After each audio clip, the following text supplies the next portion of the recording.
I'm Jim Check with Ian Burns. We got a new format, looks like. Look at that, eh? It's a new format. I didn't even know we were doing a new format, but it looks like we are. It is November 18th, the day after. It's kind of like the movie title, right? The day after. Let's do the headlines, though. Turns out no one wanted an election. Liberals pass their budget and go right into selfie mode. Why not, eh? PBO says budget info not provided in timely fashion. Canada to stick to its Paris Accord targets. Well, everybody else is saying no. Other day, another missed deadline for Alberta. The list of projects has already been pared down. More incompetence highlighted. The highly skilled immigrants are leaving as well. And the highest profile McDonald worker speaks at the big McDonald's convention. Any guesses who that is? High profile financier drops out on Epstein files. Biden hunting for a job. There's your opportunity to give Biden a job. New York claims to be an international city. All that and a lot more on the really big show. We got lots today, lots to talk about, but the big one obviously is the budget. Everybody was like, I've heard from so many people saying, oh no, it's gonna be an election for sure. Even CBC was gnashing its teeth talking about an election. Everybody was, but it turns out nobody wanted an election. Not the political leaders anyway. The budget passed with 170 to 168, a couple of abstentions from almost everywhere, right? Tories and the NDP abstaining. And I think one NDP voted for, and of course Elizabeth May, the all-important Elizabeth May voting for the budget.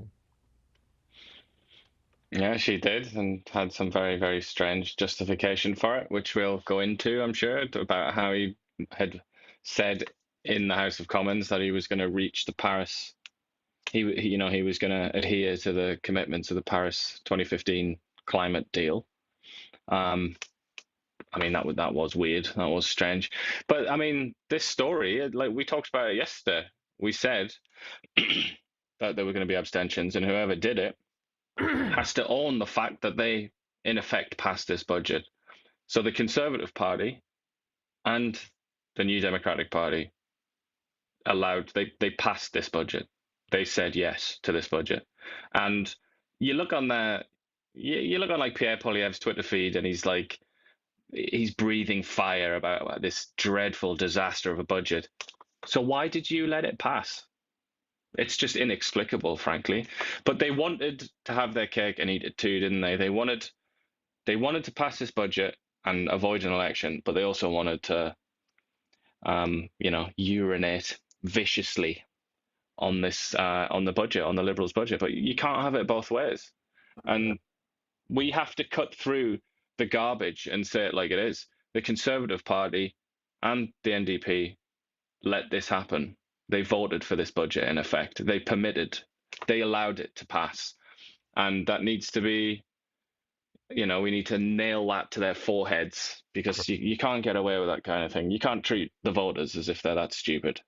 The only people that were honest and true to their word, surprise, surprise, was Yves Blanchette and the Bloc. And other than that, it was, there's a lot of, you can put up some of the reaction, they're saying, like you just said, I think Canada deserves honesty. And I think that's what it is. Just come out and say, look, this is not the time to have an election, and just be honest, right? Say it's a terrible budget, but it's just not the time for an election. The NDP, you would think, would have wanted the election as well, because how much worse can they get? Anything would help them. Especially when what sunk them was it's theorized that what sunk them was that they were so close to the Liberal Party, and that the voters just couldn't really distinguish between them. So they thought, all right, well, I'll just go for the bigger one, because then there's more chance of having a sort of left-ish government.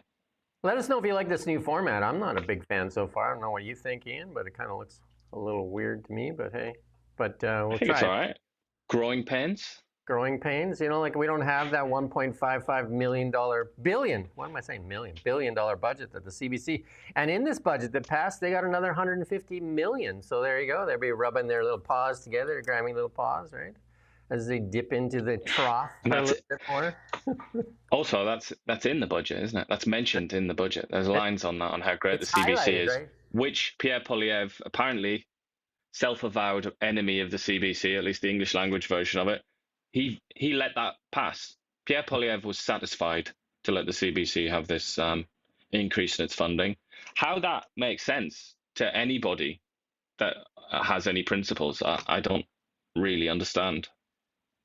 Doesn't make a lot of sense to me either. Like, I don't understand how with, this new modern world of AI, we've done with a lot less. They cut our revenues in half. They cut our audience in half. And we appreciate you if you'd share it. If you want us to have a louder voice, and if you want us to compete against the CBC, give us a bigger voice, help us share it, help us get it out there, because that's what's going to matter. CBC kind of controls the boomers, and because they kind of like live off of that pablum they dish out all the time. Like this budget was 7 months late, $7 billion in deficit, and like all kinds of stuff going on, and it's just it's hard to fathom all the stuff that's going on. But even this, the Commons last night passed a Ways and Means motion on the federal budget 170 to 168 on warnings MPs didn't even know what they were voting for. How about that? And that this is from Holly Dolan Blacklocks. The government's hiding information for us. So that was from Conservative Kelly McCauley, yet they still voted for it. The Parliament is expect accountability from the government, which it prescribes as in law. It must stand up for itself. And here's Jason Jacks again saying the Speaker, only hours before last night's vote, tabled a November 13th letter from intern from him and says, I have not been provided with free or timely access to the information. And yet, everybody seemed to be okay with it. Jason Jacks, the PBO, the watchdog, the government watchdog. Timely disclosure is essential to ensure parliamentarians can engage in fully informed debate on these significant measures. And that's what he wrote in the letter. Only Parliament can compel disclosure of the information. Yet, they still voted for it. And then, we talked about some of this yesterday about the cuts that are supposedly coming. We'll see if they actually come this year. Lo and behold, it's so funny because the CTV and CBC were broadcasting live from inside Parliament, as I'm sure people are aware. And I can't honestly remember who it was. I think it was Vasi Kapelas was saying, this just shows how excellent and healthy Canadian democracy is, really, that it comes down to just 1 or 2 votes and it really matters. And, we really have a strong democratic system. And then, for an alternative view, type in Blacklocks into Google, read one of their stories, and you find out, actually, no, democracy's not doing that well, is it? Because MPs voted on something that they didn't even understand and didn't know about. So what kind of democracy is that? I didn't even get the information. So this PBO guy, obviously, he needs more tact and discretion. So they're looking for a replacement for him. He did put his name up for the job, though. Well, it'll be surprising if he gets this job. But, and as soon as the vote came down to the parliamentarians went right into selfie mode. The Liberals couldn't waste any time, and they had to have the Speaker of the House say, put the phones away. No selfies. But hey, it's all performative, right? I saw some selfies with Richard Gere. Yeah, so you know what I mean? It just went straight into selfie. It was like they're tourists and just living off a taxpayer dollar. Just went straight into selfie mode. Why not, eh? Because that's what it is. It seems like they photo ops, like I said, the Liberals lead in photo ops. They're the best at photo ops. But why not listen to what Elizabeth May had to say? This is before the vote. We should always listen to somebody that has used a lot of, I don't know what she used a lot of. Let's listen, though. But then they could be voting on their apps somewhere else. I couldn't vote for that budget as I read it. I made it clear why I found it so very deficient. And one of the reasons was the Paris Agreement, and our commitment to it wasn't even mentioned. Our commitments to climate adaptation weren't mentioned. And I felt it weakened where we were on the nature agenda and the Kunming-Montreal Agreement that wasn't mentioned. So, as you could tell, and as I've said for so often that I think I've spoken to all of you individually, I was still talking to the government, talking to people within the Prime Minister's office, talking to various ministers, to see if there was some way to remedy a document in print that I couldn't support. I think we found that way today. I heard overwhelmingly from my constituents and Canadians from coast to coast that they wanted someone to stop an election happening by accident. That's a place of responsibility. And I heard... Good. You put another clip in there that you want us to listen. It's well worth it. Yeah. Well worth it. So there you go. Ian says this next clip is well worth it. Let's no, not that one. I don't know if you have it. Do you see the one down there? Yeah. Yeah, so he's going to play that. Let's have that one.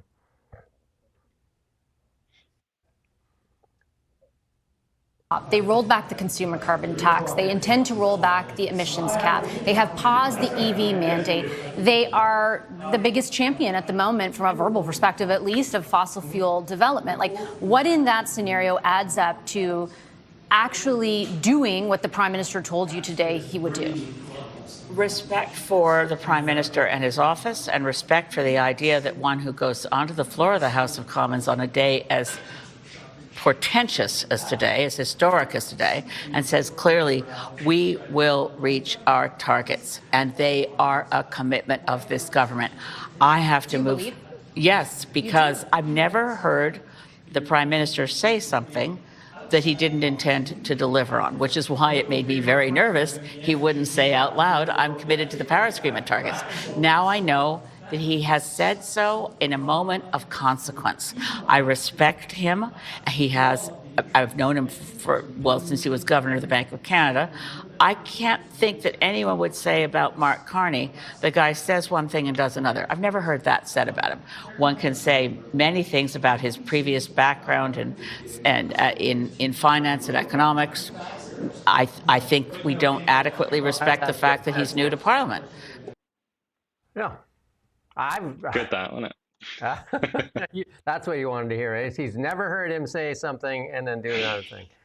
Oh, I don't know what we've been listening to, because that's all we've been hearing is one thing. Well, just off the top of my head, we're going to reintroduce the EV mandate, so that when you go and buy an electric car, you get a $5,000 check basically from the government, or the person you buy it off does.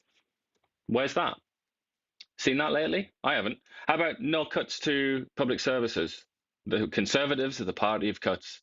Oh, looks like he has actually cut public services. We will explicitly said we will not cut foreign aid. Billions of dollars cut in this budget. And then there's other things about how many houses that he was going to build, how much was going to be spent on the military, which has been, fannied around with, and hasn't really been honoured, and not to the letter anyway. Talked about having his glorious debt to GDP ratio that was going to come down. This budget estimates that it won't really. They just fiddled with it. I mean, how many more promises? Free trade by Canada Day. Do you remember that? I'm going to get rid of the tariffs. That's the big one. That's the big one. That's the one we're still waiting for. That's the big one. And then just recently, we're going to get a deal with an MOU with Daniel Smith even before Sunday. We're going to talk about it later. Yep. Like, the sad thing is, he has made already in his very, very short political career, he's made many, many promises, and he's already violated them. So I don't really know what she's on about there. And she wasn't. This is what's so strange. I watched the full interview. Vassie didn't interrupt. That was just allowed. Yeah. Again, Elizabeth May was allowed to say something obviously false, and wasn't challenged on it by journalists. So you know what? If Blanchette wasn't so preoccupied with Quebec, he might well be the guy that should be running Canada. You know what I mean? If he wasn't so preoccupied, because he did the best in the debate, I thought. And he also is sticking true to his word on everything he says. And here's some more Blanchette. But, I mean, he's obviously got a single focus, and that is to make Quebec a sovereign nation. But if it wasn't for that, he should be running the show. Let's listen to what Blanchette has to say here. No one believes that. Absolutely no one believes it. I'm sure the Prime Minister doesn't believe it. After his election, he was also meant to re-establish the principle of free trade. Had he done so, he would not even have to claim that we have the best agreement with the states. Does he agree that his trade agreement strategy with the states has failed? The US president isn't even accepting his phone calls anymore. The right honourable. I mean, it loses some passion when you have an interpreter that's all kind of broken and junky like that. But you know, I think you've said in the past, Blanchette speaks fairly clearly. Oh, yeah. But he's also, like you said, his priority is to have Quebec an independent country. He doesn't have a stake in Canada, really, unless he can kind of get something from Ottawa, he can get some money or something like that, some sort of concession. So he's operating on a very sort of low level of responsibility. You know, he's like Carney and the rest of them are like sort of senior managers in a company or something like that. Blanchette is just like the consultant who walks in, doesn't care. He doesn't care. Like, he's not bothered about the long term, whether the company survives or whatever. He's just totally free from all of that. So he can just constantly poo-poo things and act like a child, which is what he does often. But and he also did that with a vote. You know, he voted against it because he just doesn't care. He's not bothered. Yeah, like election, no election, he literally does not care because he only has one idea in his head. His head is only big enough for one idea, and that is the Republic of Quebec. That's all he cares about. Well, I think, you know, like some of the other politicians should have one idea in their head too, that it's for Canadians and not for other special interest groups and the profit and stuff like that, because we've seen this virtue signaling identity politics, that it seems to have lined the pockets of the few, the policies that benefit the few at the expense of the many. We've seen many Canadians now looking into meat counters like their jewelry cases, and this seems to be continuing. But he had one of his other MPs stand up. I think this guy was in the Beatles, but he's got something to say about the PBO's office. I think he was in Harry Potter, wasn't he? Severus Snape. But he's going to let us know about the PBO's office. Where's Poilievre like losing his mind on this too? Mr. Speaker, the Parliamentary Budget Officer hasn't had a drink of the Liberal budget Kool-Aid. That's normal because it's his mandate to provide non-partisan analysis, and that's precisely why the Liberals want to replace him. They've issued a call for applications to find a permanent replacement who demonstrates, and I quote, tact and discretion. Tact and discretion, Mr. Speaker. They want a discreet PBO, Mr. Speaker, who will apologise for his words before speaking. They might as well ask him to join the Liberal Party. Are they going to do what they did with judges and recruit the next PBO from the Liberal Party? Mr. Speaker. Yeah. Very angry little fellow, isn't he? Yeah. There should be huge outcry on this. If Jason Jacks is not left in place there should be huge outcry. We should be applauding him for holding government to account. That hasn't been happening for 10 years. We've had no accountability, no trying. We're going to see some of it. We're going to see some of the, whatever you want to call it, fraud, waste, abuse, incompetence. We highlight it. Holly Doan, Blacklocks, highlights it all the time, and we share it with you. And it's abysmal. And here it is, somebody that's actually helping to highlight it. And same with that Auditor General, pointing out that the Canadian military, not only underfunded, under-equipped, undermanned, and underpaid, also living in substandard housing with not safe drinking water and toilets that don't run and deteriorating walls. And did you see the latest thing? We didn't put it in the story load today. Now, they wanted to put the Coast Guard in. Remember, because they want to put it in that NATO budget. They want to put the Coast Guard in. The Coast Guard said, no, thanks.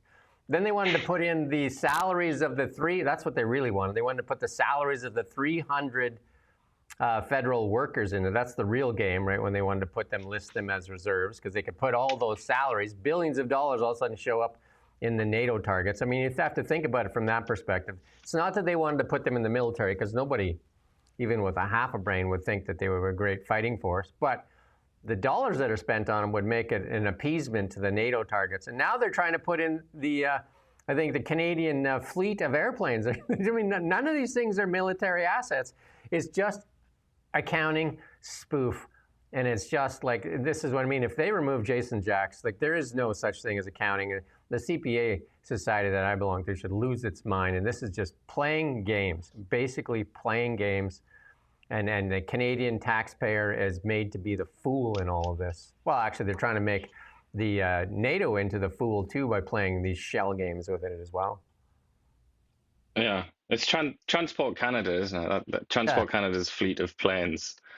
And you look at the planes and they're just like, they're not military at all. But yeah, they want to put them in the Department of Defense. Twin prop, it's like what Air Canada and WestJet use for their short flights. That's what they are. So why don't they just put WestJet and Air Canada into the military while they're at it? Well, what about like RCMP helicopters as well? Like get them in. Corsair as well, or search and rescue. Always Make games. sure that's in. Always games. Anyway, here's what Elizabeth May wanted, and here's Mark Carney espousing it. Here you go. I can confirm to this House that we will respect our Paris commitments for climate change, and we're determined to achieve them. I can confirm with this House that, consistent with our Kunming Montreal commitments, the nature strategy will be released in the coming weeks. We will build this country strong, sustainable, and pure for future generations. COP30, basically a disaster. The three biggest economies didn't even show up with their top leaders. Trump didn't go there. President Xi didn't show up, and Modi did not show up from India. And China sent someone who completely took the P anyway and just joined up with all the third world countries and said, we're not doing anything. It's up to all the big boys to fix it, even though China is the big boy. There's nobody matters as much as China. But, so the Chinese basically just had a laugh, really, and they just as I said, took the PP. GB News did a piece, you go watch it there. GB News did a piece and said net zero is basically dead. Bill Gates is the head pallbearer because he was the high priestess. We said that before. He was the high priestess for climate change, and he said that we don't need to do it anymore. And also Donald Trump, by switching the direction of drill baby drill, has actually changed. I mean, the real military might and that direction is led by the Americans. And Bill Gates there was the high priestess for net zero. And then he also went through and showed you the comparison, and Ian and I have talked about this many times. The nations that have gone all in on net zero have crippled their economies. And you can look to the UK, crippled economy, right? Because they really bought into this. You can look to Germany, crippled their economy. And you can look to Canada, it should be one of the richest nations in the world, crippled their economy. And still, it's on its knees, not because of Donald Trump. Every time they try to straw man Trump, they need to look at their policies. And Danielle Smith keeps highlighting these policies, and they won't remove them. They just add more policies on top of it. Net zero is on its way out. And it's these people here right now that are kind of keeping it in there because they're going to push this CCUS. You're going to see CCUS become a bigger and bigger talking point now they got their budget passed. And the benefactors for it will be companies like Brookfield that have invested billions and billions and billions of dollars into CCUS, and the Americans have moved away from it. So all those companies will be fleeing to Canada to get almost 75 cents on the dollar of tax credits. Imagine that if you could run a company and the government gives you 75 cents for every, like you put in a quarter, they put in 75 cents. Pretty sweet deal. And then they give you the ability. So, I mean, Mark Carney said it in his speech, and it's going to be on our Now Media TikTok broken down. He said it in his speech, we need to take the risk off for these companies like Brookfield when they're investing in CCUS so that the Canadian taxpayer takes all the risk. We take all the risk by funding this CCUS, and then we give them all the reward by the ability to tax our energy, which is basically taxing Canadian prosperity. So it's double taxation, right? We fund it, and then we give them the ability. This is something really important for people to understand. This is the biggest climate grift out there right now. And yet, the justification for it is, to avert the end of the world. That's basically how it's framed.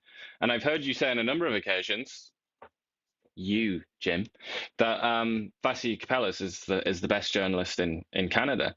If you watch the rest of that Elizabeth May interview, which I strongly recommend people to do, Elizabeth May, as is her wont, as is her habit, she just couldn't stop with the verbal diarrhea of misinformation. And one piece of misinformation that she put out there was about how we have to commit to the Paris Agreement and we have to bring down emissions in Canada because X number of people, I can't remember what she said, thousands or something like that, died in Canada in recent years because of climate change. And then Vasikapellis, rather than challenge her on what she'd said, making a direct link between Canadian emissions, which don't matter at all, have no effect on global temperature, made a direct connection between that and people dying in Canada from climate disasters. And Vasikapellis just said, okay, so if you want to stop those people dying, why are you voting for this budget, which is going to increase, just total airheaded garbage and swallowing misinformation from probably, I would say, the chief misinformation officer of Canada, at least in any sort of official capacity. You know what? Miss May. This thing, like understanding this new climate grift, most people aren't going to understand it because it's very complicated. You're going to have to go and watch, like you can go on my LinkedIn too, but you can go watch it on there. Mark Carney's speech, most of the media outlets said they didn't understand a word he said. But if you break it down and you understand it from a financial background, it clearly states in there that they're going to get the government to take all the risk away from people investing in CCUS. And they're going to financialize all these instruments here so that the government takes on the risk. And you know what? The thing they really want to access in Canada, not even just the tax dollars for investment. You know what's the biggest thing they want to access? Your pension fund. They want the trillions and trillions of dollars in those pension funds to be investing in the CCUS technology. So they're going to move the money from what Mark Carney says it in his speech, from weak hands. These investment banks want their money back because Mark Carney headed up this net zero alliance, which all folded, all the investment banks left. Now they want their money back, and they're going to move it to strong hands, and those strong hands being the government and pension funds. So, and the moral justification is it will save people's lives. And Vasikapellis, the great Argus of Canada, watching everybody and scrutinizing everybody, just lets that slide past her. And she's not the only one, obviously. She probably is one of the best. But that tells you just how bad the media scene is in Canada, really, doesn't it? Because the only reason that this is even possible, this carbon capture malarkey, is because liars or people that misrepresent reality, let me rephrase that, like Elizabeth May, just get away with spouting nonsense all the time, every day. Every time they're interviewed, they just get away with it. So this narrative is allowed to basically go unchallenged. And then when you hear Mark Carney say something about, that's why we're investing in carbon capture and storage, people are like, oh yeah, now fewer people are going to die from floods or something like that. It's that sort of link needs to be broken if you ever want to move away from giving the opportunity to politicians to do things like this. If you want to help Canada, really try to understand this CCUS stuff. Really understand what's going on here. Really try to understand what's going on here and look at all the links and look at all the things. Like I see journalists right now protecting Mark Carney and the tax dodging. Brookfield has been identified by many experts in Canada as the biggest tax dodger in Canada. And some of this stuff they say is, like partially legal, but there's a lot of stuff that's very iffy. Barack Obama said those people that go to the Bahamas and those are the worst tax offenders in the world. And they also have to remember this big point, and this is the biggest point. Mark Carney sat as Bank of Canada governor, also sat as economic advisor for 5 years, and really one of the biggest roles for Canada is tax policy. Canada's a tax collector. So he was advising on tax policy at the same time he was advising Brookfield on how to dodge taxes. Imagine that. Now think about that. He's advising on tax policy at the same time he's advising Brookfield how to dodge taxes. So perhaps he made sure that there was some holes in there for him. And these reporters are just like, oh, Brookfield is the best company in the world. And people have it in their pension funds. And Pierre Poilievre has some shares of Brookfield, so it makes him just as dirty as Mark Carney. No, there's a difference. If somebody has 5,000 shares of Brookfield, it's not material to him. If somebody has their wealth, their generational wealth tied up into Brookfield, it's a lot different. Let's not, just because somebody owns one share, they're not the same. They don't have significant influence over the direction of Brookfield either. Anyway. Evan Solomon, pitchman. He's the best pitchman ever. Let's play the clip from Evan Solomon. Build in Canada, buy in Canada, believe in budget. Build in Canada, buy in Canada, believe in Canada, support the budget.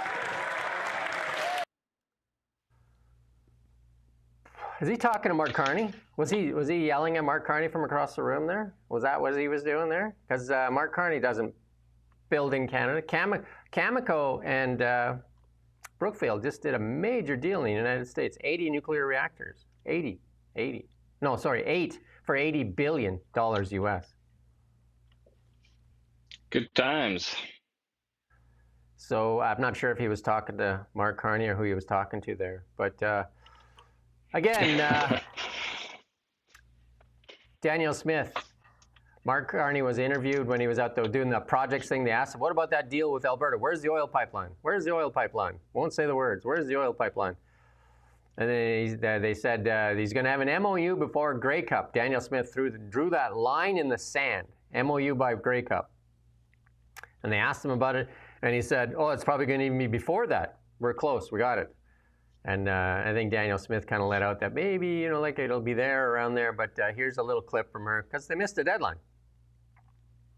There are certain members of his caucus and cabinet who are going to have to come to terms with doing a 180 on some of the bad laws that they supported and voted for over the past 10 years. And that is possible. Politicians have been known when they realize that they've made an error, that they have to go in a different direction. And I think that that's what the last election was about. It was about the Liberal Party realizing they'd made an error and they needed to start talking about becoming a strong economy that's an energy superpower. So it may well be that there are some members of his caucus who are not fully on board with that new vision, but I will know in a matter of days whether or not they're influential enough to change the direction that I think that the Prime Minister and I want to go. She seems to be thinking that they're in agreement, but I think you've alluded to this in the past, that there's people in the party there that, the Stephen Gabos and that are losing their minds over this. Yeah, I don't think there isn't really much mystery, is there, in Canadian politics, particularly federal politics. I think it's pretty much obvious what's happening, like on any given issue. Usually, I mean, Mark Carney is quite a secretive little cove, isn't he? Sort of skulking around in the corridors, and he obviously doesn't speak English, or doesn't seem to be fluent in English, so you never really know what it is that he's trying to say or what he's thinking. But yeah, I think it's nailed on, really, isn't it? That it's the Gilbos, etc., of the Liberal caucus who are threatening to, screech and holler, and they just have to be appeased somehow. And I guess they're still trying to figure out how exactly that's going to happen. Chief Billy Moran put this out. Those projects they announced the other day? Turns out only 2 of them really are going to make it as a major projects office, because the rest of them were just, like we talked about it. Some of them were just like regional things, like that power dam they were doing for the, that community up in Nunavut, like how that made it. And again, it's performative, right? But he says, the major project office coordinating 2 projects of financing with 2 other Liberal government agencies. So we put all these 2 offices in place that are really amounting to moving stuff from one desk to another. Other than, the lady there, what was her name again? I can't remember now her name. Slips my mind, but Dawn, I think. Dawn is her first, and that's correct. Yeah. 600,000 plus salary, plus expenses, plus. There's some a stoke in the economy. Just give some people lots of cash money. Yeah, as long as she's going out and buying Canadian. Let's hope she's not sticking that money into US stocks, because then that would suck, wouldn't it? Yeah. Anyway, here's Mark Carney bragging about Toronto is really most of the people in the GTA were born outside the country. Virtually half of the people in the greater GTA were born outside this country. You wouldn't know it. You wouldn't know because they quickly become Canadian. We're enriched by them. And that's true of our country as That's good. This is like He's like a highly religious individual he's reciting the old faith, the tenets of the old faith. He doesn't seem to have realized that there's been a reformation. It's almost like he's in Henry VIII's England, and he's like, yeah, God bless the Pope. He sure is infallible. It's like, Mark, I don't think you've been paying attention, mate. We're not doing that anymore. We had a reformation. Because this is just like, has he just been transported back to 2010 or something like that? People don't talk like that anymore. Look, consult your internet, or like look around, walk around. People aren't doing the whole enrichment thing anymore. We have, I think, a more pragmatic approach to mass immigration on a scale never known in the history of humanity. I think the wind is blowing a little bit in a different direction. And that extraordinarily glib comment about how you wouldn't know. Dear reader, I suggest you go to Toronto or any big city in Canada. You do tend to know when someone hasn't been born in Canada. It's quite obvious, actually. You don't need to have much of a relationship with them. Not attaching a value judgment to that, but I'm saying that it is quite obvious. If we had better journalists in Canada, it would help, right? Because, like the politicians spin stuff and then the CBC and CTV just echo it. Like, I mean, if you look at this, here's Pierre Poilievre making a statement. Carney will be judged at the grocery store prices. And, he puts up this thing which shows the annual inflation, right? I mean, it doesn't, it does show it in there if you read the fine print, October 24 to October 25. And that is the annual inflation. But then if you look at some of this rebuttal here, it's showing, this is another MP, they're showing that, inflation fell in 0.6 in October. I mean, you can play with stats all day long, or you can just pick a number, pick this, pick that. The reality of the situation is Canadians are hurting. That's the reality of the situation. That's the reality of the situation. People can't afford it. They're $200 away from making their monthly obligations. And this finagling, and it was like yesterday when we had our friend Lightning Rod in there, we were talking about something that was really serious, and he starts throwing in things about Elon Musk and that. Just like, it has nothing to do with the real thing here. The obvious thing is Canadians are hurting. It's like we're on the savannah, isn't it? Political discussion, political discourse. It's like being on safari, and there are only a relatively small number of predators like Pierre Poilievre and Corey Hogan. Very, very small number, and they have to go out and hunt the prey who in abundance, they are the majority. And that's what it's like with statistics or any political talking point. The predators know what they're talking about, but they're trying to bring down the ibex of the Canadian voter. And the sad thing is, there will always be a majority of prey, I find. It doesn't really matter what happens. It doesn't matter how much better education becomes, educational involvement or whatever. There will always be people that just don't care. They just don't care. They don't actually care about the details. So they're not going to go and look and find out that Corey Hogan here is talking about month to month, and that is a bit of a blip. I mean, it's an extraordinary blip, actually, if you look at the longer term picture. And that Pierre Poilievre he has the annual. And the thing is, it could even have been worse. Pierre Poilievre's, he's not even pointing at some of the even worse annual statistics that were in that report yesterday. But again, it's the massacre of the innocents, isn't it? And that I'm increasingly seeing politics as like that. It's just put out there for gullible people, and unfortunately, they get one-shotted, as the kids say. How many years did we put up with the carbon tax is not affecting inflation? How many years did we put up with that? And then you recalled all kinds of things. Many. Climate denier, all kinds of things. And then turns out when they removed it, they just stood up there and took credit for it. We removed the carbon tax, and look at inflation come down. And they have no conscience at all. None. And it's just the reality of the situation are Canadians are hurting. And the elitists that are living off the government dime, or the federal workers and all that stuff, obviously they're not hurt as much as the people that are having to struggle, the people that got laid off, the companies that are doing layoffs.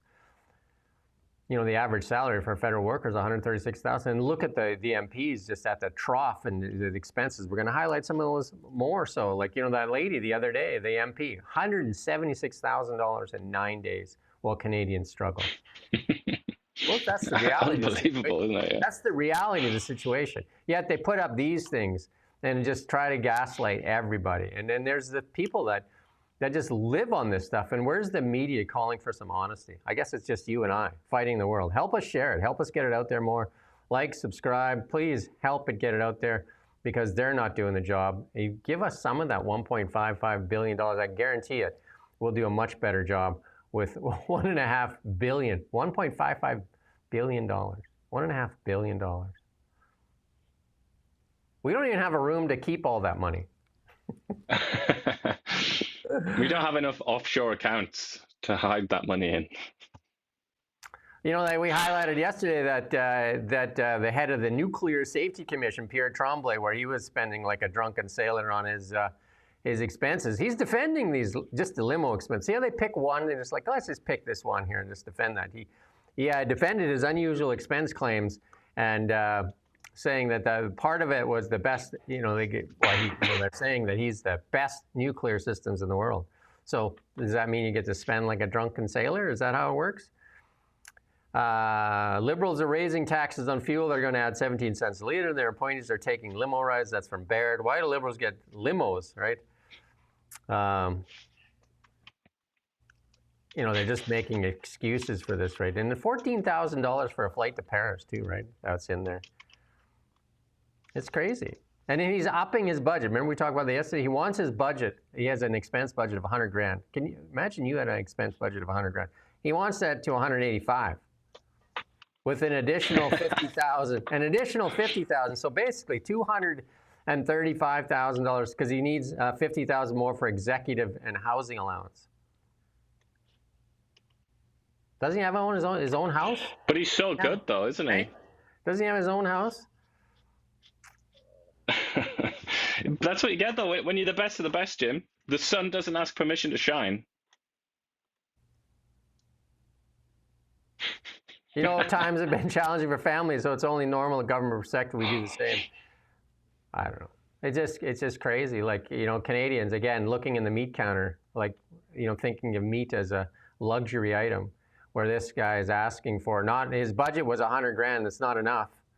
He wants it to go to 185 grand plus $50,000 for a housing allowance.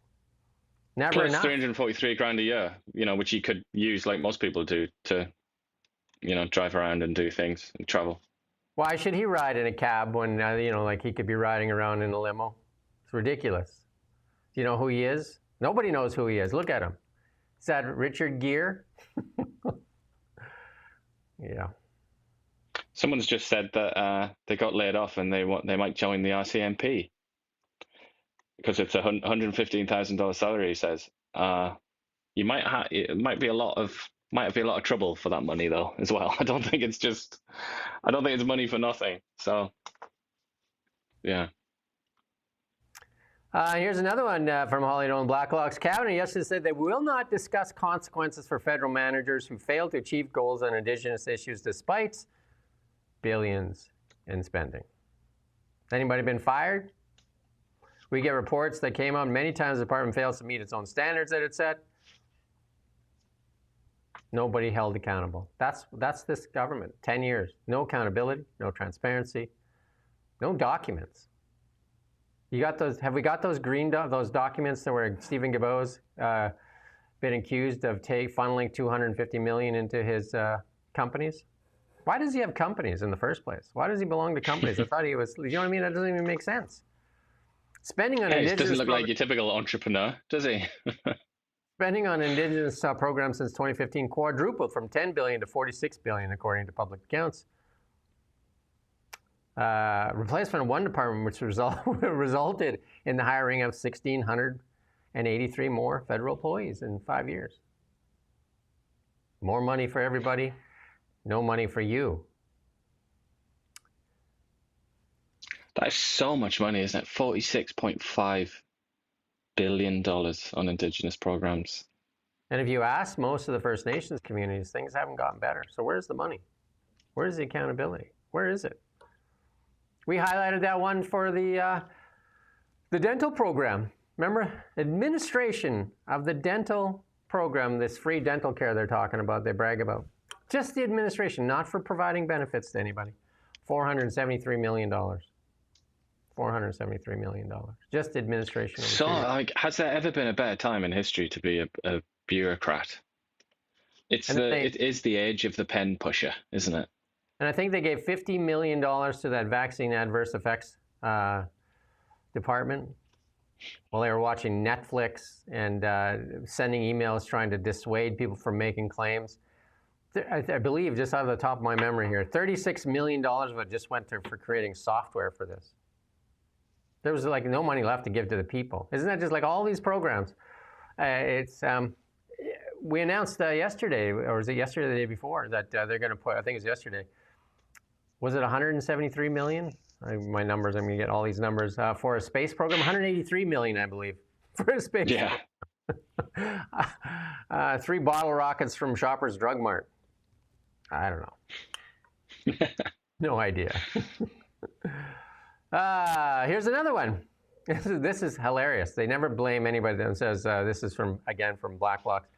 A subsidized newspaper publisher has numerous conflicts with the Department of Canadian Heritage. That's Guilbeault's department now. It's immoral to question Bill C-18, remember that. Over terms of its grant application, the internal records show the department will not say why it continued to fund discourse community publishing of Sun Peaks even after the company was fined for breaching migrant labor regulations. Why not, hey? Why would they subsidize it in the first place? The company obviously. The company publishes a chain of BC weeklies: The Discourse, Sun Peaks Independent News, Indigenews, The Wren Kamloops, Revelstoke Mountaineer. The company, since 2020, guess how much they got from the government? $483,000 in grants, plus additional undisclosed subsidies through the local journalism initiative that pays 100% of eligible payroll costs. So just like basically all funded, right? So grants plus the funding. I'm pretty sure as well that one of those outlets listed there, Indigenews, is the one that puts names in inverted commas like Kelowna and Canada, because they don't recognize the legitimacy of Canada, I guess. I think that's who they are. But either way, very amusing. Department managers faulted Discourse Community Publisher for applying for aid under different titles from its legal name. So just keep making up names. If you do not respond by tomorrow, your application may be considered incomplete, said one email warning. The publisher was also cited for failing to itemize editorial costs, condition of applying for subsidies. Is it possible to request an extension? As I look in the record to see why there's discrepancy, as that was from the publisher. I need more time, a few days, as my week is full. And it ended up getting a $10,000 fine for violating the terms of the Temporary Foreign Workers Program.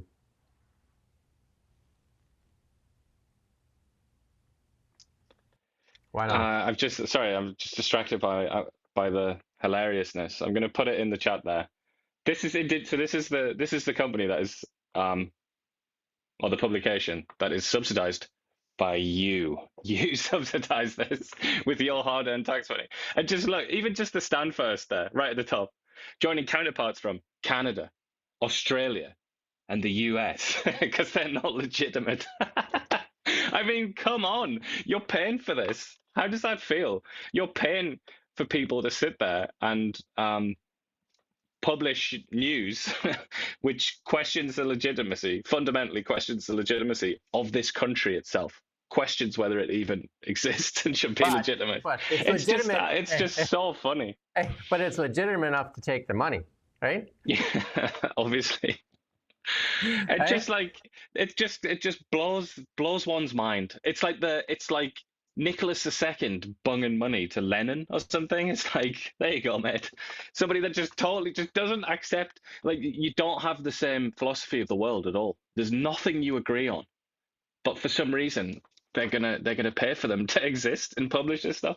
It's just, I just don't get that one. I've been wondering about that one for so long. And just to see it in black and white, it is.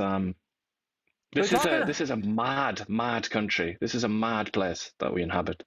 Talking about journalism, let's just flip over to our friends at the CBC and see what they're focusing on today, just for kicks, because these guys get subsidized. Like CBC gets $1.55 billion. What are they focused on today? Oh, look at this.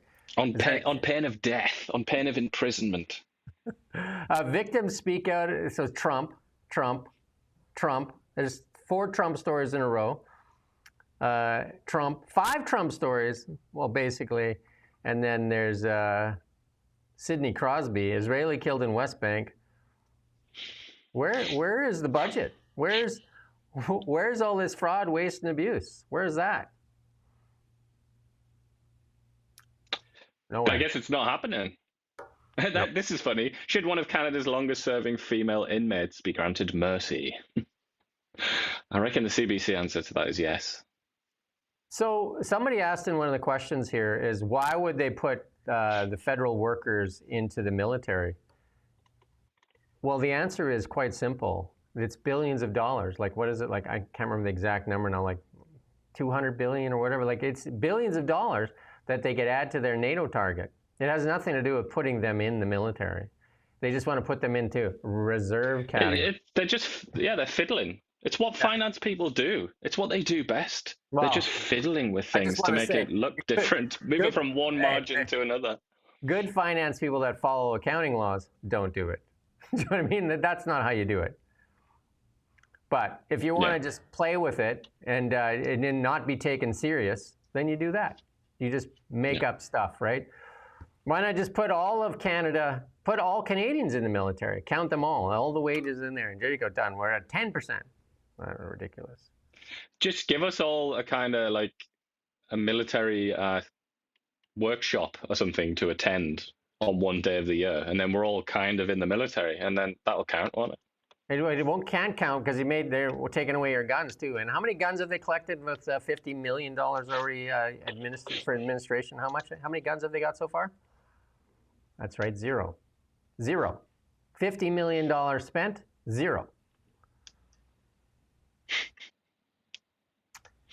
But anyway. That's the other thing, like all this money is spent and, the actual results are so poor, aren't they? And this also applies to the climate stuff.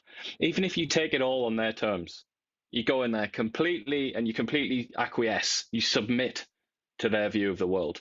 And it's all about Canada's emissions, and that actually has an effect on the world. If you look at the results, and they haven't even come close to achieving them. If you're watching this, and then we just showed you the Canadian Broadcasting Corporation, CBC, Canadian Broadcasting Corporation, that whole top fold, where was stories about Canada? Where was that? It was TDS. Rename the network TDS, because they're just trying to distract people from the real issues. It's Trump derangement syndrome. Feed this to the people that just get angry and don't even look at anything Mark Carney's doing. Stop looking at it. Look at this, Trump derangement syndrome. You're going to get more here from these two guys than you're going to get from the CBC probably in a month on Canada. All they do is TDS stuff and keep you distracted. Meanwhile, they do promote the liberal talking points. To get an interview with Richard Gere. We can't do that. So if you like Richard Gere, you know where to go. Here's a deal they can tout. South Africa interested in a gas for wine trade. What are we going to say to all our wineries here in Canada? Maybe they could burn the wine for gas. I have no idea. South Africa is looking for a gas for wine deal. How are we going to get gas to them, though? Just consult your map. I advise everybody, get a map. Get like an atlas on your wall. Consult a map. Because Montreal is out of commission, I'm afraid. We're not going to be able to go that way. So that means we have to go from Vancouver. Okay, so that's all the way down North America, Central America, South America, through one of the most dangerous straits in the world, and then across the Atlantic Ocean. Then we'll give you your LNG. I don't know, really. I'm not convinced. If you look again to your map, you see Australia. There are gas fields in Western Australia. I think that might be a bit of a better supplier. And you have to wonder why the South Africans don't just get it from some of the biggest gas reserves in the world there. Yeah, and there's other African countries as well who have loads, don't they? Algeria, I know it's quite a bit. I mean, the thing is, we might be able to compete if Quebec allowed for the exports and infrastructure to be built to get it out of the St. Lawrence and into the Atlantic, but they're not interested in that. So everything has to go out of Vancouver. And that is great if you want to sell it to Vietnam or something like that. But it's not so great if you want to go to Africa, because that means a hell of a journey through or around Cape. How do we compete? Horn. How do we compete with the Americans who aren't putting CCUS on top of their gas, like putting a big tax on their LNG? Also, how do we guarantee the security of our fleets that go across their shipping, because we're going to ship it in the ocean? The Americans take care of their own stuff, but if we keep sticking a stick in their eye, they might say, well, that's not our ship. Meh. No. And then those pirates have got a claim to that ship.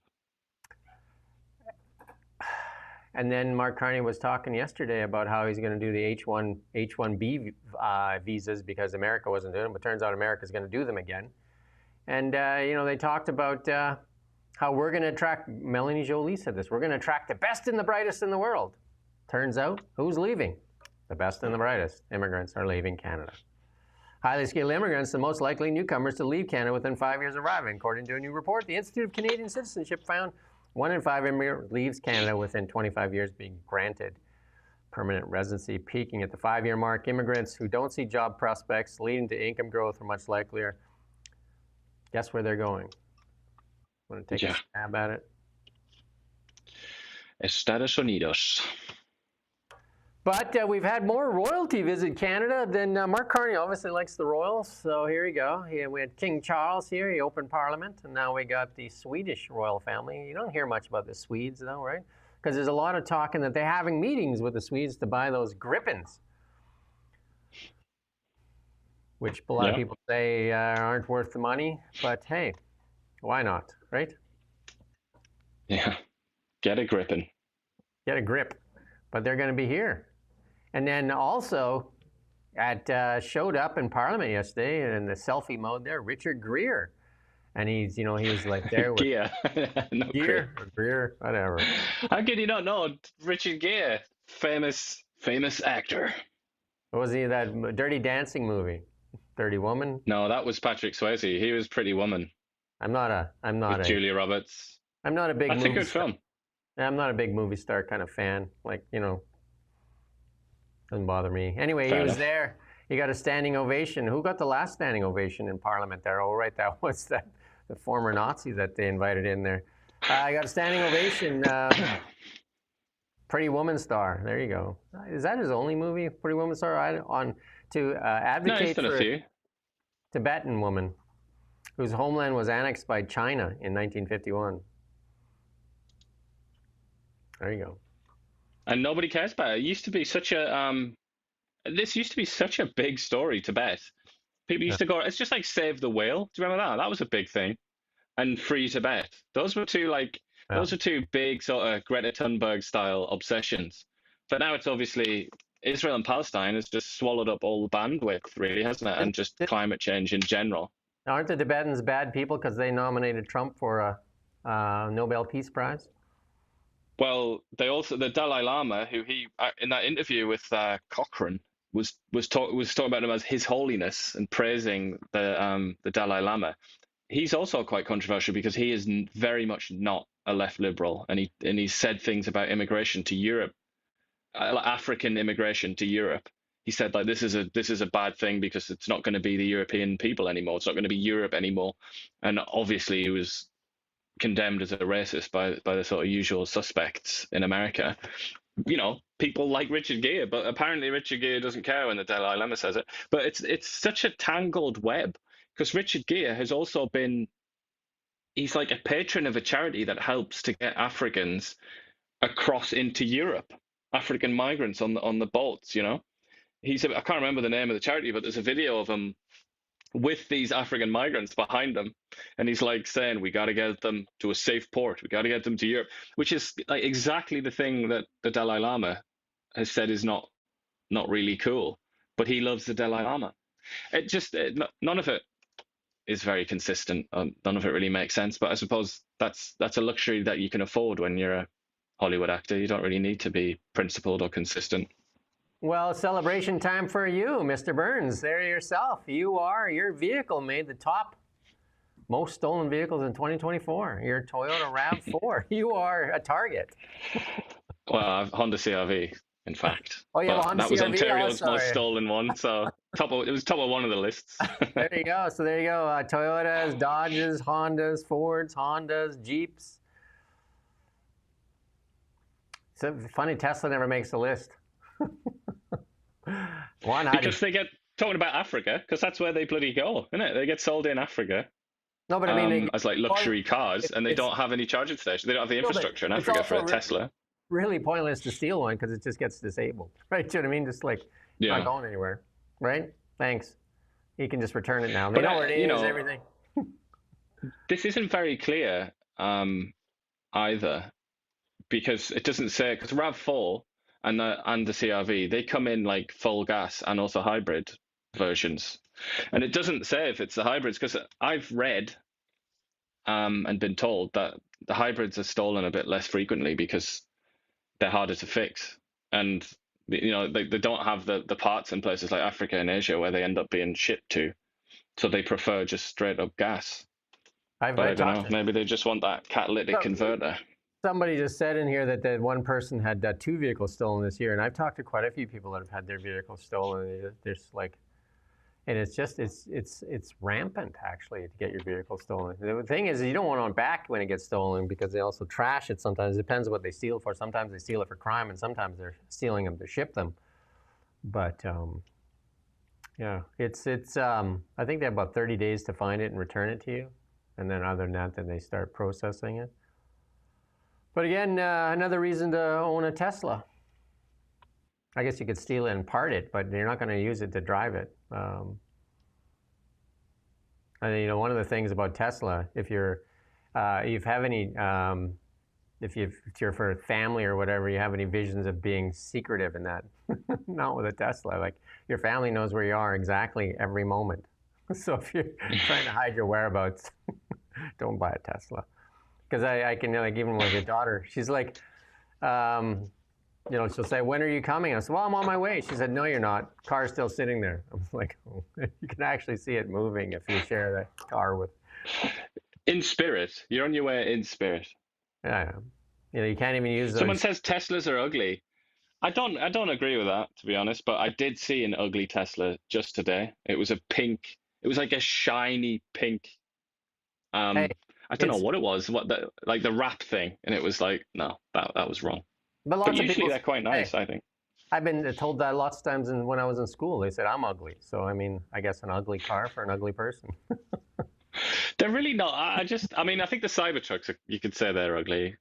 I know a lot of people like them. Beauty is in the eye of the beholder. And on Nevada, EVs don't work in -40. Yeah, they do, actually. Sorry, I drive mine in Calgary. -40. They work. They actually work better. I lived in the north. I lived in high level. If you don't have your car plugged in, like I would have 3 plugins. I've had 3 plugins. You have to have your block heater plugged in, then a battery warmer plugged in, then a car warmer inside so all the plastics don't shatter. And then if you don't have that, if your power goes out, because when I was working at the mill, they started cycling the power because they didn't want to pay for all that power, so they would only turn the power on for the hour before your shift was over. And if you left when you were, like if you got sick during your shift or something, the car wouldn't even start. So, but Tesla will start.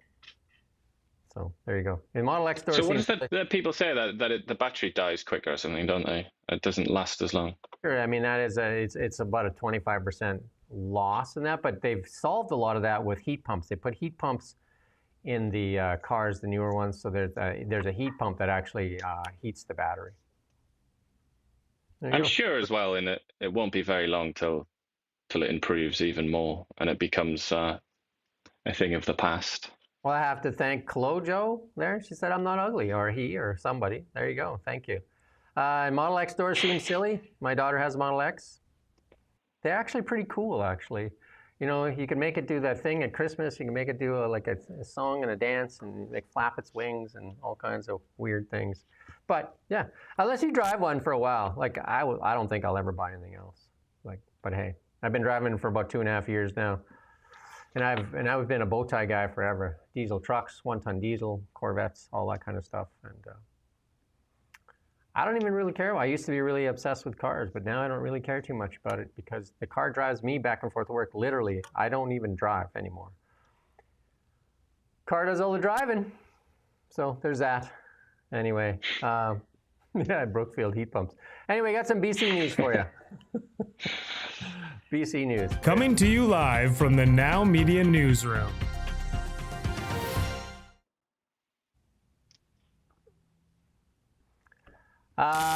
David Eby. Let's listen to what David Eby has to say. He survived his leadership, I don't know how, but he survived his leadership summit there. Let's listen to Mr. Eby here.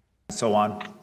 My message to the Prime Minister, to my colleagues, was the same message that I've been delivering, that we have an equalization program already in this country. There are very large sums of money that are delivered to other provinces and territories, not to this one. And when it comes to a major project strategy, when it comes to an approach to lift the economic growth in this country, it should not be another equalization program.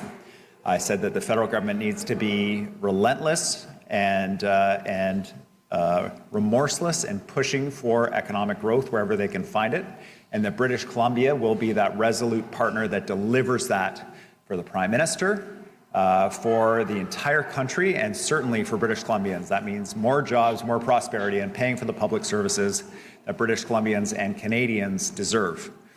So I thank the Prime Minister for taking the approach of doing exactly that. You'll see one of the slides come up here. We are disproportionately represented in the list of major projects in this country, as we should be, because we are bringing forward shovel-ready projects and projects that are in the final stages of investment decision that will actually show all of the benefits that all Canadians are hoping for. Can you reflect on that? That's good. Sound like Champagne asking a question, I don't know. Somebody said he's got that sad face always. He does have a sad face always. He always seems to be miserable. But yeah, I don't know what a 19th century physiognomist would have made of him, because they used to look at people's faces and deduce character traits. Guess they would say he was a sad guy. There's a lot of pots on the stove for the BC NDP that are boiling over. They're just, it's a mess. It's a literal mess. And it's like Jonathan Kay, when he interviewed him, it's only he survives because the Conservatives are kind of in chaos. You know what I mean? They don't have clear leadership. They don't have they have a fractured party. And David Eby is kind of, one of the things that they do well is they hold their dirty laundry inside the basket so nobody gets to see it. But there's been talk that most of the settlements there, or the land decisions, are being handled right out of the Premier's office, and not even through the MLAs, and that there's people in there that are advising him that want British Columbians to feel pain. And this decision, that the Cowichan land decision here, has got a lot of people really nervous and scared about private property rights, and the questioning whether British Columbia had the right to sell Crown land. And then that calls into question British Columbia in itself. And then you have to wonder if David Eby is speaking out of both sides of his mouth there. And also, we're going to talk about it in a couple seconds here, healthcare. Healthcare in BC is abysmal. We're seeing ER closures like crazy. We're going to see another one here that just in a couple seconds here. But an update on that, this case that made international news, really. The guy that was released on bail, and then within a few hours allegedly killed Bailey McCourt, and now he's been charged with first-degree murder. But he's been used as an example of why we have to have tougher bail laws, jail not bail. Yeah, but again, it's reactive, isn't it? It's all reactive. It's always reactive with crime, it seems. And there's so little effort put into actually stopping them happening in the first place. And that's the sad thing, really, isn't it? This kind of new model of policing that we have in Western countries where police just kind of react. They're not there in the first place or around to stop it happening. They just react. And that's the saddest thing of all when you read the details of what is alleged to have occurred here. It's just, you know, it was kind of, there was nobody there to stop it, really. It's very sad. Tragic. I advise you to stick around. We got some really cool stuff here in the international section. But one more British Columbia story here first. This is now Karameas. We've seen ER closures. We've seen just a quick list of the healthcare disasters here in British Columbia. Pediatrics here in Kelowna closed for what, 6 weeks? Pediatrics, when we've had pediatricians refuse to work in KGH. Mass resignation all at once in OBGYNs in Kamloops. All of them left Kamloops. I mean, say they're leaving the Kamloops Royal Inland Hospital. Mass resignation of psychiatrists at Vernon Jubilee Hospital. ER closures all the time. We do a story once a week, once every 2 weeks, or an ER closure somewhere in the interior or in the other parts of the province other than the Lower Mainland. And here it is again. Now this is Karameas. I think this is the first one I've seen with Karameas. This is the third physician departure in 2025, and that prompts some service cuts in the South Similkameen Health Centre. And beginning today, the emergency department that serves Karameas surrounding communities will only open from 8 a.m. to 5:30. So only have an emergency again from 8 a.m. to 5:30. Don't move. And that's only on Mondays, Wednesdays, and Fridays if you plan on having an emergency. Like if you're cutting a tree down or something like that, you know. Other than that, you know, you can either wait for Monday, Wednesday, or Friday, or you could drive somewhere else. Buy a helicopter, maybe. This is in what could be one of the richest nations in the world, and through policies, we've self-inflicted our own harm. We've decided. And you're going to see it. You're going to see these economies start to diverge even more so. The Americans are going to diverge from us and the other economies. Look at China. Look what China's done in a short period of time on their economies. You know, like go look at the city of... Oh, look at a country like the United Arab Emirates or Qatar or something, which is like parlayed its natural resources wealth into all kinds of services. You know, obviously you can criticize how they do that and the way that they don't give people citizenship or anything like that. They basically have like indentured servants or something like that. But you know, nonetheless, that excluded, they've taken their money and they've used it to improve the lives of their citizens. Like money that was raised through oil, the sale of oil and gas. Whereas in Canada, it seems we don't even want to sell it in the first place. So, you know, the debate seems to be quite primitive here. So the equation is quite simple. Energy equals prosperity. In Canada, energy crossed out. Energy, less taxation, less, you know, like this, less that, less Bill C-48. You know what I mean? Like all these things we've heaped on top of it to suppress it and choke it off equals a failing economy, a nation on its knees, begging for handouts. You know, when a liberal government comes out and says, oh, we're going to have a food program for kids in school because parents need food for their kids in school. You did that. You did that. Your policies did that. That's why Canadians need food in schools, because you did that. Your policies did that. And it's, you know, it's people like, not to pick on him, but it's people like David Eby, isn't it? Because he wants to hold together a coalition so that he can be in power. And in order to do that, he has to oppose things like oil pipelines, oil developments. And until recently, it also meant LNG and things like that. He's only recently found God on that, hasn't he? But this also applies to the Liberal Party on the federal level.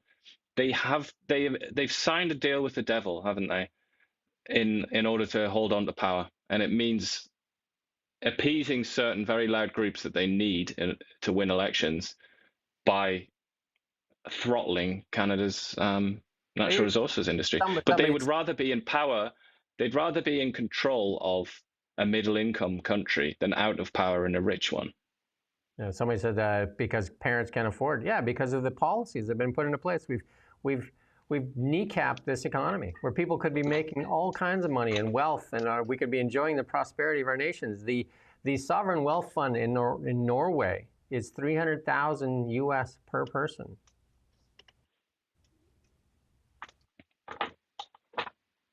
There you go. That's the international media. I guarantee you're going to get a kick out of it. International stories. Coming to you live from the Now Media Newsroom.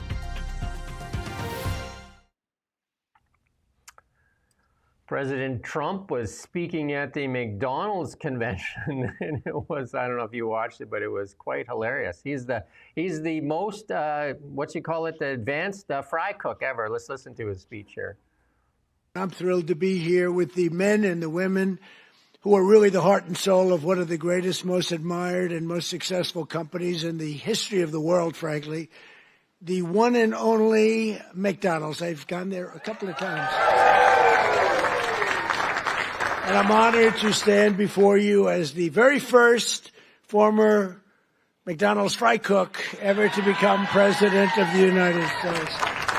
That's good. That's good. If you want to go listen to that whole thing, you can go and find it. But he did that little spoof there where he went, because Kamala Harris claimed to work in McDonald's. Turns out she didn't, and he went and worked there for the day as a fry cook. And but he also said in that speech, which was hilarious, and Trump won when he wasn't the president, he said the only food on there was McDonald's. He loves McDonald's. Remember he made Bobby Kennedy have a McDonald's? And yeah, it was such a funny picture, that wasn't it? He looked so miserable. So he also hosted an event. He hosted an event at the White House. I think one of the first ones he hosted there, big for all the investment people to invest in America, and served the whatever the sponsor of the event and serving the food. Your favorite, McDonald's. I can't deal with this McDonald's content because it just makes me want to go to McDonald's. I know it's your favorite. I need to resist. I know it is your favorite, McDonald's. The Golden Arches draws the kids in for sure. But he's a big fan of McDonald's and of Coca-Cola. And he did say, he made a joke about himself. He says, you can see it on me. And he tapped his belly. That he is a fan of both McDonald's and Coca-Cola. Both of those were my favorites too. Coca-Cola, I was... my wife said I can't say I was a Coke addict because it was Coca-Cola, Pepsi. Cola addict. I did 5 or 6 a day, and then I stopped, and I lost 50 pounds about, 7 years ago, and I kept it off. Not doing the Coca-Cola. But here's one more clip here, just a little clip on, because it's just hilarious. Anyway. One man had a dream his life was meant for more than serving fries. Trump didn't just see Greece, he saw greatness. He didn't just see a fryer, he saw a fresh start for America. This is the tale of the American dream, where nothing is impossible. There you go. He's the king of the troll. Beautiful fries the king of the spilling out of the box there. You love that, don't you? 6 ingredients in those fries. 6 ingredients in those fries. And they're all bad. Well, you'd think it'd be just potatoes and salt, but there's some sugar in there as well and a few other chemicals.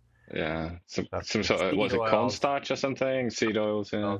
Yeah, but they are the best fries in the world. But he is hilarious in many ways. Anyway. More Trump. Here we got more Trump. Let's listen to this one here. Of all the perverts in government, I'd say he's the biggest one, and quite frankly, it's not even close.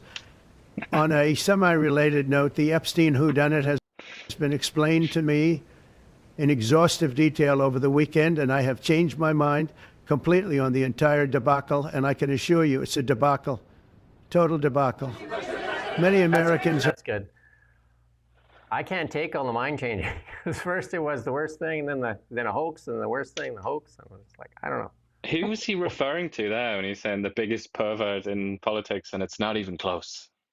Was that Chuck Schumer or something? Like, who's he on about? I don't know. I don't want to listen to it. But I do have a couple other things we want to get through. The BBC says it's sorry to Trump, but not giving any money. Said it's sorry, but it didn't. None of the stuff actually played in the U.S. They said, so it didn't affect him. I doubt if they're going to get away scot-free with this. It'll be the number that matters that shows up there, right? But you know, the BBC and some of the, you know, like the Liberals in Britain are thinking that the people are going to jump to the defense of the BBC. Not looking like that. Not looking like that. Not looking like that. If you talk to the people.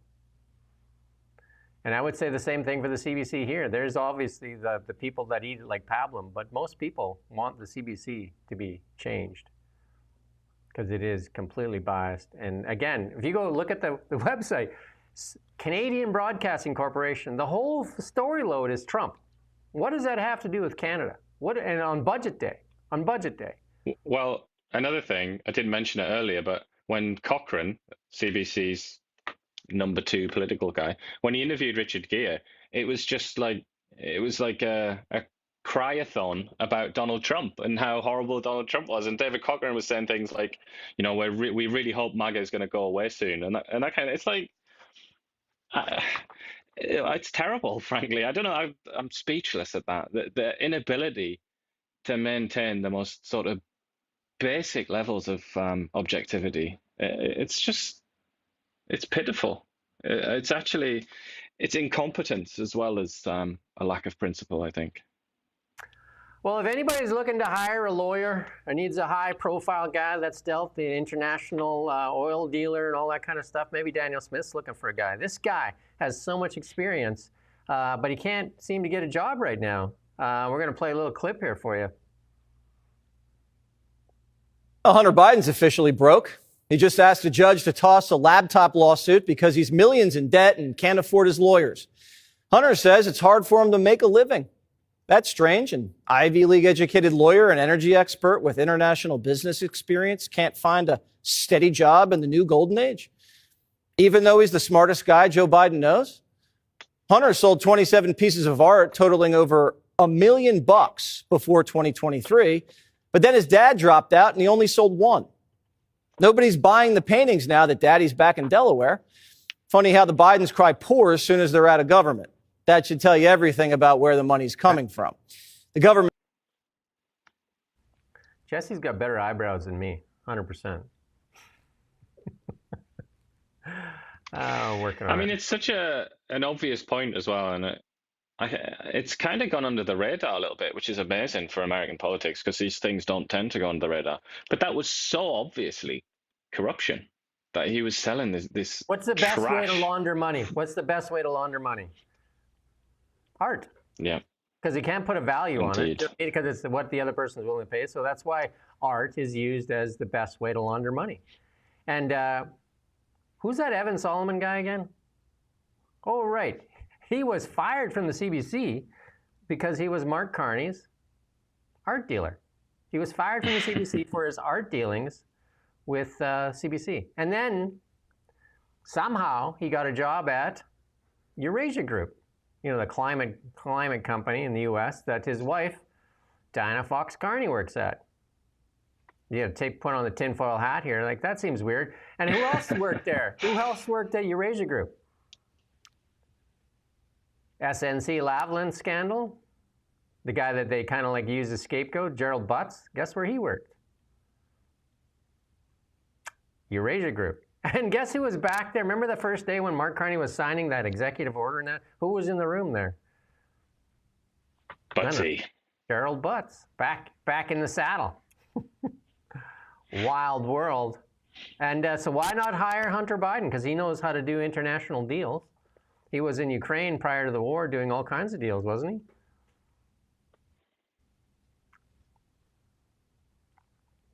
Talented. Anyway, some of the Epstein stuff, some of the fallout's happening here, right? Because former U.S. Secretary Treasurer Larry Summers steps down from public commitments after Epstein emails. Also, big financier guy. Gonna go lurk in the shadows. So many people. I mean, that is his name, Michael Wolff, who wrote that book Fire and Fury about Trump. That was all the rage for about 5 minutes, wasn't it? I think he was working for the New York Times or one of the big American liberal outlets, and he was sending all kinds of like loving emails to Epstein and advising him on what to do and how to get out of his latest PR quandary. Like so many people have just been disgraced by this. But we haven't even got started yet, have we? Really, we haven't even got our pants off yet. They can join. Can't say Prince Andrew anymore. What's his title now? Now disgraced Andy. Just Andrew. He's not got a title. Andy? Just Andrew Mountbatten Windsor. That's what he's gone by these days. Andy formerly, or maybe he goes Andy formerly Prince Andrew. Brackets formerly. Maybe I'll go on the speaking circuit with Justin Trudeau and Katy Perry. But well, his what is it? His nephew? Yeah, his nephew Harry has made a fortune writing books, tell-all books, and doing Netflix, Spotify, all kinds of bollocks like that. Basically monetizing what used to be in the gossip magazines. He's now trying to get the money directly to him, the stream of cash. So does that mean that Andy can do that too? Because obviously still has his prince title. But to be fair, he's a fragile one, Prince Harry. Because he was, even at the LA Dodgers game, he said that he was, bullied into wearing that Dodgers hat. He's such a fragile person. He didn't have enough courage and conviction to say, no, I represent Canada. Such a fragile creature. No confidence. Anyway. Well, I mean, he looks like an emotional cripple, doesn't he? He reminds me a bit of John Lennon, but obviously he hasn't got any talent. And I don't just mean that because of the Yoko Ono thing, but I mean John Lennon, who a man that I have read an awful lot about in my years. He was just so, he was a cripple inside. Like his song, he was like emotionally broken, John Lennon, and he just couldn't relate to the world. And it feels like Harry is quite similar. And it's no surprise that they've ended up with women they both ended up with women that controlled them. Here's some big news. Jeff Bezos, he's been trying to keep it quiet, but he got his Blue Origin rocket landed on a pad, their barge out there, and even Elon Musk reached out and congratulated him. Those two kind of go at each other every now and then. But he's created a new AI startup. He'll be the co-CEO, Project Prometheus. You like that name, Prometheus, right? You can tell a story about Prometheus. It's received about $6.2 billion in funding, some from Bezos himself. What is it? Some change fell out of his pocket. It's going to start to build an AI project, engineering, manufacturing. And I don't know how they're going to compete with Canada's space program, because they got $183 million. Yeah, no way. And Canada to support them. But yeah, they love their big names, don't they? Although Elon Musk tends to put silly names to his credit, I feel like he sort of he calms people down with a silly name now and then. But Prometheus, a story about Prometheus. He's the god that gave man fire, and according to some interpretations of his myth, he actually created mankind. Well, so it's a bit grandiose, isn't it? I know you're going to be able to tell us. What does grok mean?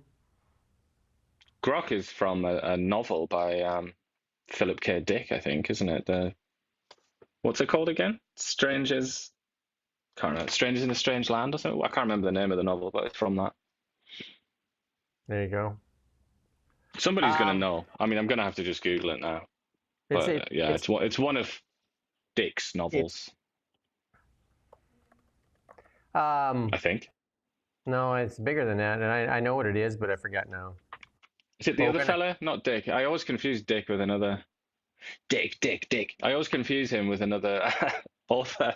Whoa. What is his name? Strangers? Something. Anyway, it's Stranger something Land. Strangers. A stranger in Stranger Land. Stranger in That's a it. Strange Heinlein. Land. That's it. Robert Heinlein. It's a Martian word. I always mix them up. It's a Martian word, means to drink life. There you go. It's a verb as well. It's a verb in that novel. And I think that's Elon Musk uses it as a verb, doesn't he? Yeah, so Elon Musk and his naming of things, the car is the lineup S3XY, the sexy lineup S3XY. And then also... Proof Rock as well, which is from a T.S. Eliot poem. That's what he's called one of his drills, didn't he? He also created a technology institute in Texas, Texas Institute of Technology School. Always with the names, right? Always with the names. You got to listen to this. Mandami there says that he's joining Mark Carney in arresting Benjamin Netanyahu in New York. You would arrest Benjamin Netanyahu based on the 2024 International Court Arrest Warrant. Next UN General Assembly, as mayor, would you do that? So I've said time and again that I believe this is a city of international law, and being a city of international law means looking to uphold international law, and that means upholding the warrants from the International Criminal Court, whether they're for Benjamin Netanyahu or Vladimir Putin. I think that that's critically important to showcase our values. And I'm going to get my popcorn out and wait for that one, and we're going to see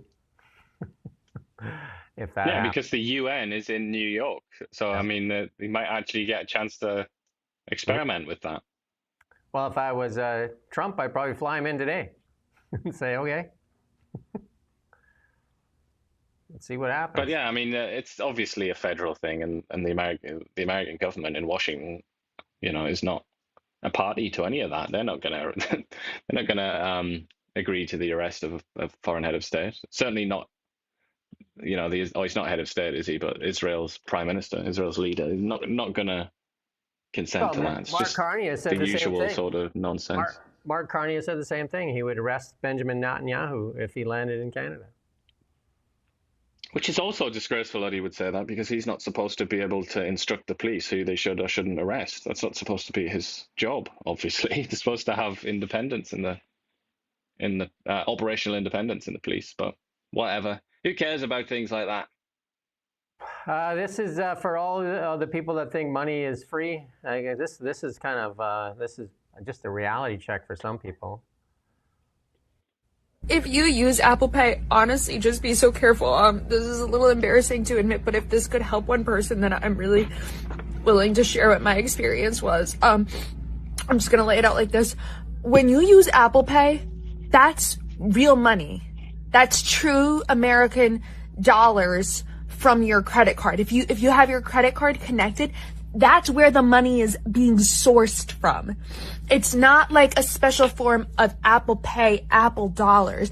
Why they don't just say this is real money while you're paying, I don't know. Because I thought that I had accumulated a bunch of Apple dollars to use for Apple Pay by, spending so much time on my phone, giving my data very freely and willingly to any place that asks, like whatever they say, are cookies okay? I say yes, yes, yes, because I thought that's how I was getting prizes, getting rewards, getting Apple dollars. So I didn't think that was real money till I checked my credit card bill. I've been spending money.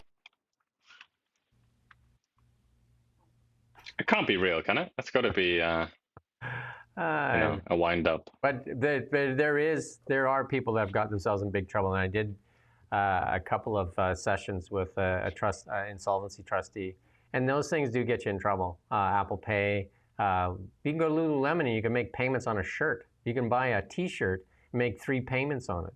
Apple Pay, you can use Apple Pay. You can also go on Apple and you can buy stuff, or you can make payments on it. And all these things suck people into, because it's just like, oh, I can, they say the shirt's $100, because that's probably an average price of a shirt at Lululemon.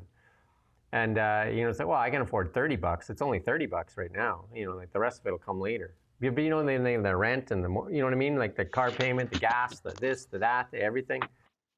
Here's we're going to start giving away stuff here, because we want you to learn when you're watching us too, because we want you to share this. Here's one of the things that we're going to try and teach some financial literacy as we go. If you're still paying banking fees, stop. Just join. There's a few banks out there that are free now. Wealthsimple being one of them. We'll even put a QR code in here for you. Wealthsimple, you got a checking account. You can have a TFSA. You can have an RRSP. You can have a trading account. You can just like a plain savings account in there too. They got credit cards now, and you can buy gold in there. You can buy Bitcoin in there. You can buy fractional shares.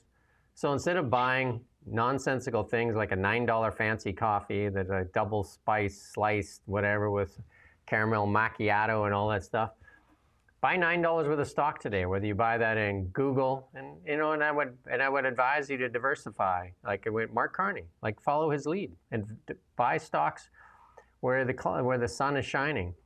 Google, Meta, Tesla, Microsoft. I don't know, Palantir, NVIDIA, Brookfield.